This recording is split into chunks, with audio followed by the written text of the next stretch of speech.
नमस्ते, अभिवादन आपका इनोसेंट इन्वेस्टर के इस नए वीडियो में। दोस्तों, आज बाजार फिर से हमसे यही कह रही थी, आ गए मेरी मौत का तमाशा देखने।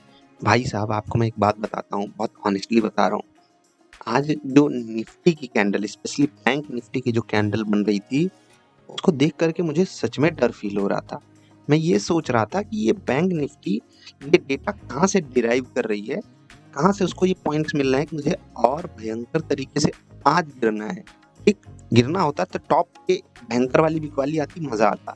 लेकिन आज की जो बिकवाली थी ना, स्पेशली जो 3/4 ऑफ द टाइम है स्टार्टिंग का, वो डर क्रिएट करने के लिए था। आज का लो है 24,073 का। मुझसे गलती हुई। गलती क्या है? आ, वो पहले से ही डिसाइडेड था कि गलती मैं वहां पर करूंगा। 5 मिनट की कैंडल ले लेते हैं, कंफर्मेशन का इंतजार करना चाहिए।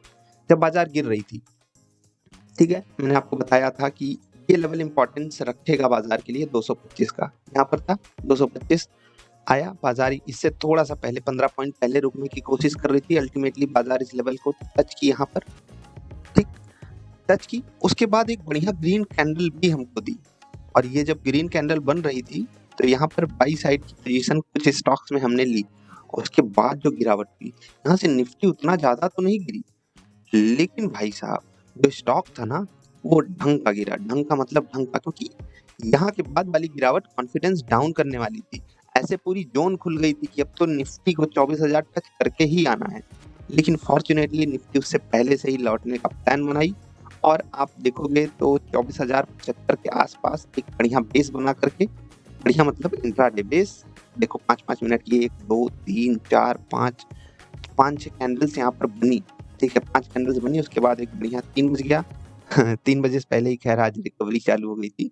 तो वहां पर जो रिकवरी चालू हुई, वो अंत की 200 के ऊपर की क्लोजिंग दिला करके। एक स्टॉक का पहले चार्ट दिखाते हैं। ये है इंडसइंड बैंक। फॉलिंग नाइफ नहीं पकड़नी चाहिए, उसका एकदम सिंपल सा एग्जांपल हमारे सामने है। आप देखो, आज ये स्टॉक गिरा है 20% नीचे। 10% का लोअर सर्किट लगा। एफएनओ का स्टॉक है, फिर सर्किट लगा, और इसने हालत खराब करके रख दी है अपने इन्वेस्टर्स की। स्पेशली जो यहाँ पर लॉन्ग साइड के ट्रेडर्स थे, वो बहुत बुरे फंसे हैं। पुट कॉल रेशियो पे मत जाया करो। वॉल्यूम एनालिसिस आपके लिए बहुत बहुत बहुत बहुत बहुत जरूरी है।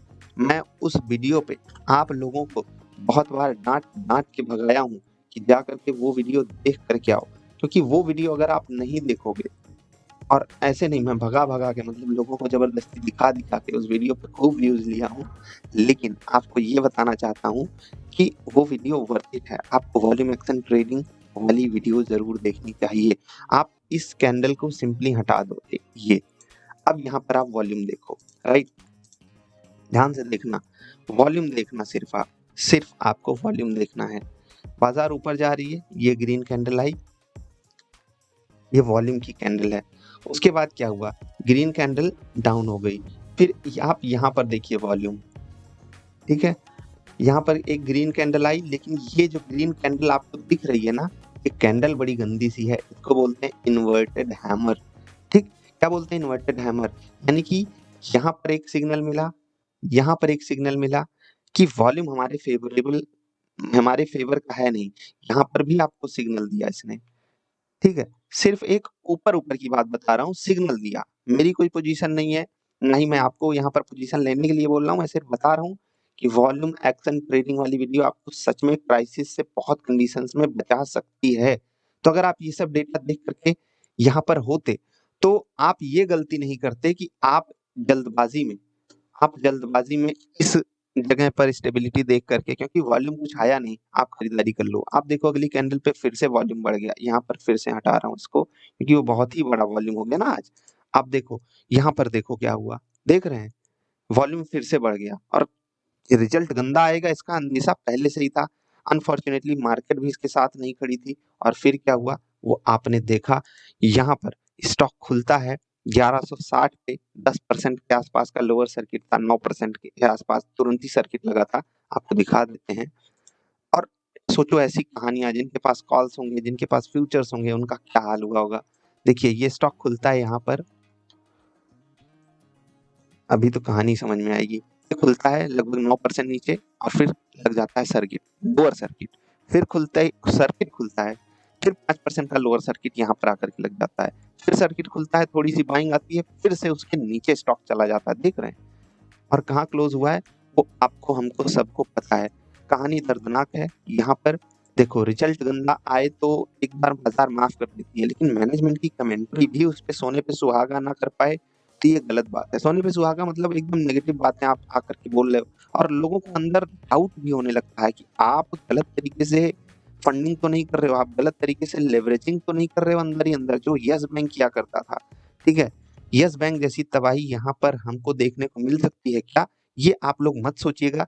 क्योंकि देखो कुछ भी हो, एसेट क्वालिटी इतनी भी गंदी नहीं है कि आप देखो, सबसे पहले तो मैं ये मान रहा हूँ कि बैंक जो हमारे सामने डेटा रखा है वो जेन्युइन है। अगर डेटा जेन्युइन है तो मुझे इतनी गिरावट के बाद इसमें बिकवाली करने का कोई मन नहीं है, कोई मूड नहीं है। हाँ, बिल्कुल एकदम गंदा सेंटिमेंट बना हुआ है इसके लिए, और भी गिर सकता है। अभी कल भी एक क्रैश हुआ था बैंकिंग सेक्टर में, आपको नाम पता होगा। तो बिल्कुल गिरावट बनती है इसमें, इसके बाद भी अगर मार्केट स्टेबल नहीं होती है। लेकिन आपको क्या करना है, आपको यहाँ बिकवाली अब तो नहीं करनी है, क्योंकि जो गंदगी थी उस गंदगी के लिए 20% का थप्पड़ बहुत है। इस शेयर होल्डर्स ने 20% का थप्पड़ दिया इसको, स्पेशली शेयर होल्डर्स नहीं देते, ट्रेडर्स देते हैं। वो एक माहौल बना देते हैं, हटाओ यार आप लोगों के पास गंदा शेयर है इसको बेच दो, तो लोग बेच भी लेते हैं। कुछ लोग होल्ड करते हैं। खैर क्वालिटी पे आपको ज्यादा फोकस करना है, बेटर बैंक्स अवेलेबल हैं। आपको जरूरी थोड़ी है कि आप घुस जाओ जबरदस्ती इंडसइंड बैंक में या कोई और ऐसे बैंक में, नाम नहीं लूंगा किसी और का। लेकिन यहाँ पर अगर मुझे अब कोई बोले कि आप यहाँ पर एंट्री लेना पसंद करोगे क्या, मैं बोलूंगा हाँ भाई, अगर ये स्टेबल लेवल पे आता है मैं यहाँ पर एंट्री लेना पसंद करूंगा। इतना बुरा भी बैंक नहीं है, ठीक, बशर्ते जो रिजल्ट में डेटा दिया गया है ना वो जेन्युइन होना चाहिए। यस बैंक की तरह फ्रॉड नहीं होना चाहिए। क्या करके आप फ्रॉड दिखा रहे हो उनको, ये हमारी लोन ग्रोथ है, ये हमारी बैलेंस शीट है, ये हमारा फलाना है दिमाग का है, आप हो कुछ नहीं, खोखले हो अंदर से, तो तबाही तो आएगी ही। खैर आज डर का माहौल था वहां पर भी, स्टॉक स्पेसिफिक बड़ा माहौल गंदा हो गया था निफ्टी बैंक के चक्कर में। भाई एक समय ये लगभग 2.5% नीचे, 50-400 के आसपास का लो, और क्लोजिंग आप देखो एक्सिस और कोटक ने आज बचाया, स्पेशली एक्सिस ने। एयू स्मॉल फाइनेंस बैंक भी 6% गिरा, कैनरा बैंक देखो लगभग 4-4.5% नीचे। तो तबाही का माहौल तो था, वो बचा हुआ 2.3% से रिकवरी आते आते 1.54 पे हम क्लोज किए हैं, ठीक।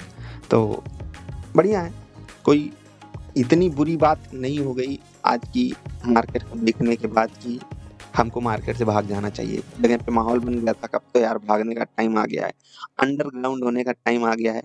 लेकिन अभी मुझे नहीं लगता कि अंडरग्राउंड होने का टाइम आया है। बस अच्छे स्टॉक्स को आपको होल्ड करना आना चाहिए।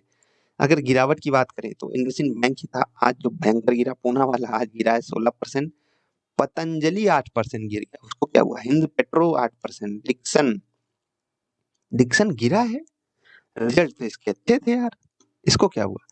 एयू बैंक गिरा है, MRPL, Chennai petro, Motilal OFS, Oswal financial services, यही तो है, हाँ ठीक, हिंदुस्तान कॉपर, बढ़िया है। स्टॉक्स गिरे हैं भाई, बढ़िया बढ़िया स्टॉक्स आज फिर से गिरे हैं। और एक चीज बताऊं, ये देखो हमारा फेवरेट स्टॉक है, कहीं कहीं मिल जाते हैं, फिन पाइप भी बढ़िया है, एससीआई भी बढ़िया है, जीआरएससी, और ऐसा नहीं जिनको नहीं बोल रहा हूँ वो बढ़िया नहीं है, देखो बीपीसीएल भी बीच बीच में आ गया है। आज आज पिटे हैं स्टॉक्स भयंकर, स्पेशली स्मॉल कैप इंडेक्स आज भयंकर पिटा है, बैंक निफ्टी पिटी है। बैंक निफ्टी तो स्पेशली इंडसइंड बैंक के चक्कर में पिट गई, नहीं तो और कोई गंदा माहौल तो था नहीं यहाँ पर, ठीक। तो बस यार अभी के लिए इतना। एक चीज और आपको बता दूं जाते जाते कि आज आप अगर निफ्टी को, ठीक है, बैंक निफ्टी में भी लगभग सेम सिनारियो बना है। रिकवरी खैर बैंक निफ्टी में ज्यादा बढ़िया आई, और ये रिकवरी देखने लायक थी यार। 10 मिनट की कैंडल लगाया, 5 मिनट की लगाऊं तो भी अच्छी लगेगी। आप देखो क्या मस्त, आप 50-400 से 50-900 एक बार इसने टच किया या नहीं, नहीं, 880-90 के आसपास आया।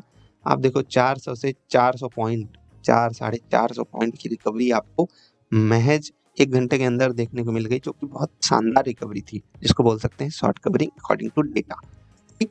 हाँ, फ्यूचर्स की मैं बात कर रहा था, आप देखो निफ्टी 224-210 के आसपास है, निफ्टी फ्यूचर्स भी 24-210 के आसपास है, ठीक है। तो जो ये प्रोविजनल क्लोजिंग थी, एग्जैक्ट क्लोजिंग इसके नीचे ही आएगी क्योंकि एक शानदार रिकवरी आ गई थी, एक शानदार शॉर्ट कवरिंग आ गई थी आखिरी समय में। सुबह के टाइम में क्या होगा, जब हम सोमवार को खुलेंगे तो फ्यूचर्स के रेट में उतना ज़्यादा डिफरेंस होगा नहीं क्योंकि हम एक्सपायरी के अंत पे आकर के खड़े हैं।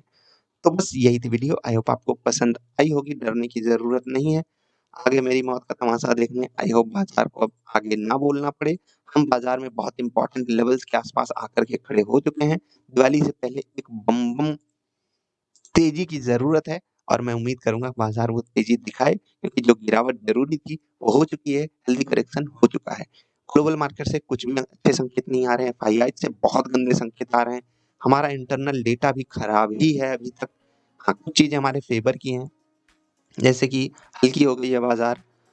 जो ओवर कॉन्फिडेंस वाले लोग थे ना, वो गायब हो चुके हैं। अब बाज़ार में सही इन्वेस्टर्स की तलाश है, स्पेशली डीआईआईज़ का बड़ा पैसा आना चाहिए और आप में से अगर कोई ये जानना चाहेगा कि बाज़ार इतनी भयंकर गिरी क्यों? तो मैं आपको सिर्फ़ और सिर्फ़ एक कारण बताऊँगा कि hyundai का जो आईपीओ आया ना, उसी के चक्कर में ये सब हुआ है।